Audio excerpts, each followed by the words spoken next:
Hi everyone, welcome back to my channel. Again, my name is Chelsea Bear, and if you're not familiar with me, I was born with a disability called cerebral palsy, which impacts the way I walk.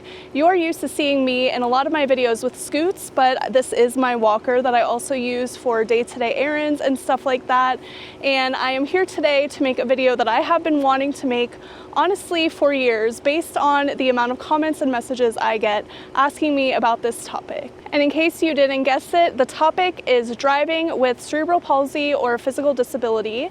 I'm going to talk about my experiences specifically and hopefully offer some advice to anyone who may be thinking about driving. You're not even sure if you can drive, maybe you have a child with a disability or cerebral palsy, and you're just looking to see what the possibilities are for them. I am currently 32. I've been driving since I was 15 years old when I got my learner's permit, so I want to talk about what that first initial step looked like, and then also just talk about some adaptations that I do or do not have. Specifically for me, they are for my mobility devices, not necessarily how to drive, but there are options out there, and I think as time goes on there will be more and more available, hopefully at least. And as always, I would love to hear your personal experiences of driving, what it's like, in the comments to serve as a resource for anyone watching. As you all know, this is my own personal experiences, but hearing from other people in the community is super important to other people watching, because every single person with cerebral palsy is very different from person to person. Now, I'm currently in Tampa, Florida. As you can see, it is sunny, it is hot. I thought today would be a cooler day to do this. Of course, I have to be outside for the filming. It's not.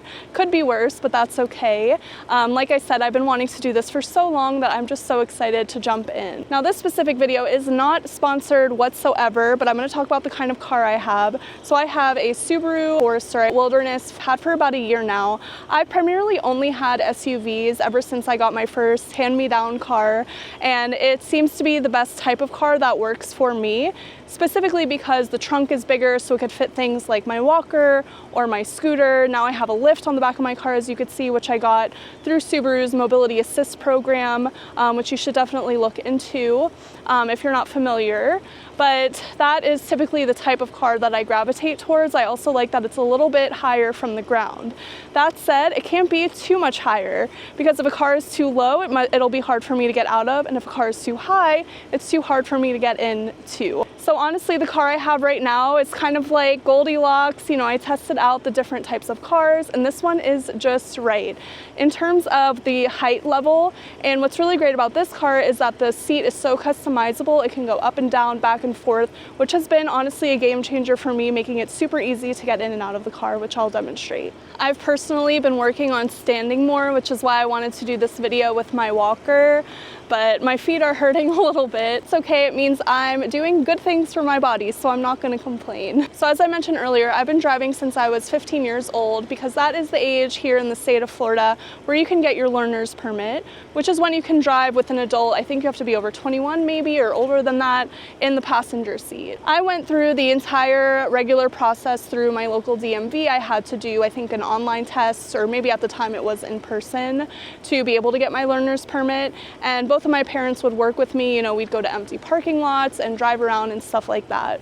But something unique that I did because of my disability was I actually worked with my physical therapist at the time, who I'd been seeing since I was a child, to do sessions where we would go to the car. We'd go to one of my parents' cars, and she would work with me to see if my certain level of mobility was compatible with driving. We would do certain mobility exercises to make sure that my reaction time was good enough if there were ever to be an emergency where I needed to move quickly. Also, just to make sure that I could do all of the normal movements needed for driving. We did several sessions and were able to determine that I was able to drive a car without getting any specific adaptations added to the car. That said, as cars have gotten more and more smart technology and different kinds of features, I have been relying a little bit more on certain features when it comes to driving, like driver assist, especially for longer road trips, kind of reducing the amount of times I need to go from gas to pedal and pedal to brake and all of that stuff.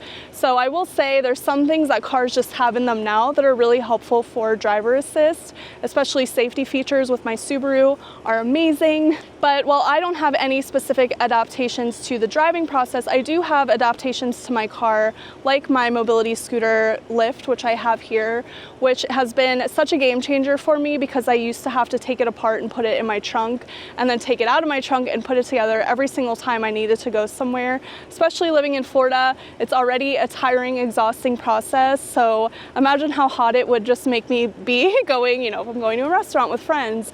So just being able to roll my scooter up and load it on the lift and just press the button has been so incredible and helpful for me and my specific independence. Besides the external mobility scooter lift that I have, there are other types of adaptations that you can get to your car for things like wheelchairs, to help lift them into a trunk. Maybe they're not even external, there's some internal ones. But I will say, when you are searching for a specific car, inquire about the specific adaptations you need. For this, for example, this car had to be able to tow a certain weight in order to get the lift installed and hold the weight of my scooter on top of that. And if it wasn't able to do that, I wouldn't have been able to get the lift installed. So that's something that's super important to look into before buying a new car, renting a car, leasing a car. You want to make sure that you're buying something that will work for you and the adaptations that you will eventually need or want. It's also important to know that there are tons of adaptations that people use to help with driving itself. And while I don't use any, I do want to talk about some of the ones that you can look into, and hopefully more people will share their experiences in the comments here as well. But there are hand controls if you're not able to drive with your feet or legs that people use. There are pedal extensions if you're not able to reach. There's different steering aids and stuff like that. And there's also tons of resources that you could look into to hopefully get funding to help with it, because unfortunately sometimes those adaptations can be a little pricey. But sometimes they're not that bad. So definitely do your research to see what's out there. I would reach out to your local DMV or possibly your state's vocational rehab program. They should have some information. Hopefully a quick Google search where you live locally will bring up some resources. There's also tons of companies that help with adaptations. Mobility Works is a really big one that you can look into.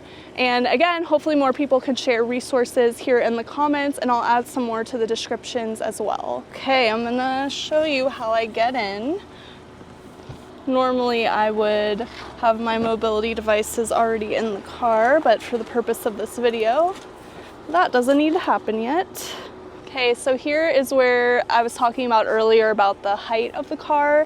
If it is just like a couple inches too high, it is really, really hard for me to get in. As you can see here, I've adjusted this seat where I basically just sit down, and then getting out of the car, it's not hard on my knees because it's kind of like at a level where I'm already standing. So I kind of just do a little shimmy here, scooch back, and then it is unfortunate I do have some scuff marks here just because like when I swing my legs over, I usually scrape the door here, swing around,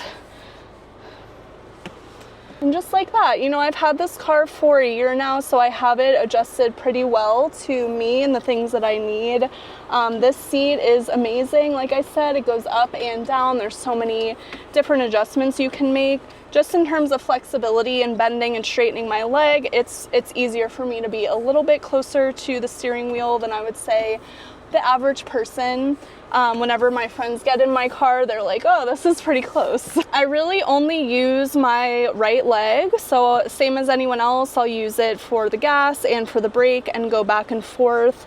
There are a ton of features that this car has specifically that I use. One of them is an automatic brake system, so if I am driving, in a city with tons of lights and stops or stop signs, I'm able, once I touch the brake, it'll kind of just stay on the brake unless I press the gas, so that way I don't have to keep holding it down and using all my legs' energy for that. So that's been really, really helpful. In Subaru itself, these cars are so safe. They have so many different safety features that has been helpful for me. If I am kind of going into a lane or things like that, it beeps and lets me know, which has been really helpful. And I think just as time goes on and technology gets better, I'm really hopeful that more adaptive accommodations will be kind of just the standard for all types of cars. And like I said earlier, this video isn't not sponsored, but I have been working with Subaru over on Instagram if you guys follow me there. If you don't, go check out some of the videos I've done. I actually just went with them to Chicago, and I was a co-host for a live stream they did announcing some of their new vehicles that are coming out later this year. And I got to meet so many members of the team at Subaru. They're all so amazing, so accommodating and nice and welcoming. And ever since I saw my first commercial of a Subaru back, I don't even know how many years ago, and I saw that someone in the commercial had a disability, I just realized that this is a brand that really values inclusivity. Meeting them in person, being at that event with them, working with them for the past year has been so refreshing in a brand partnership. As someone who does this for my career, just wanted to make this video for years now, honestly, to talk about what driving is like for me, because so many people are curious, but it just so happens to finally be at a time when I'm doing this kind of longer term partnership with Subaru. So I did want to just give them that kind of genuine shout out there. Something else that I get asked a lot whenever I post anything about me driving or just includes me driving in it is if my jumpiness impacts my driving. And if you're not familiar, I've spoken about it before. I don't know if I've done like a full YouTube video about it, but I realized I've always been a jumpy person. Like my roommates in college would do this game where they would just like scare me by walking in the room, like literally didn't have to do anything. But I've just always been a jumpy person. Like the smallest noises, or if I'm watching a movie, I'm just kind of like on edge, waiting for something sudden to happen that I know will make me jump. So a lot of people ask me if that impacts my ability to drive. And honestly, before I started getting comments and messages about that, it never even crossed my mind that that would be an issue, because I personally have never experienced it being an issue. And I didn't really know why. I still don't, and I'm not a professional doctor or anything like that, and I'd also love to hear what your experiences are if you do have cerebral palsy and you drive, if you experience jumpiness while driving. But I don't.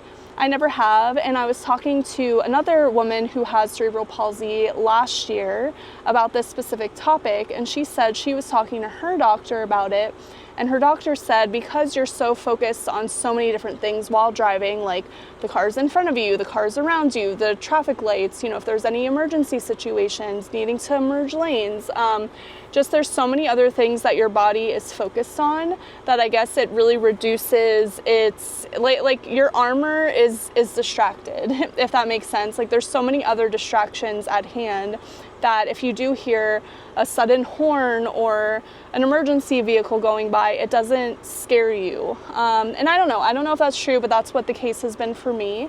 So I did want to share, I've never had an experience where jumping or being scared of a horn or a loud noise has negatively impacted my ability to drive. So that is good, and I hope it's the case for most people. But I did want to share that tidbit because that's normally something I get asked about a lot. So I'm going to wrap up the video here. I hope that it was helpful for everyone watching. If you don't have a disability, I hope it was entertaining for you. And as always, I can't thank you enough for all of your support on my content.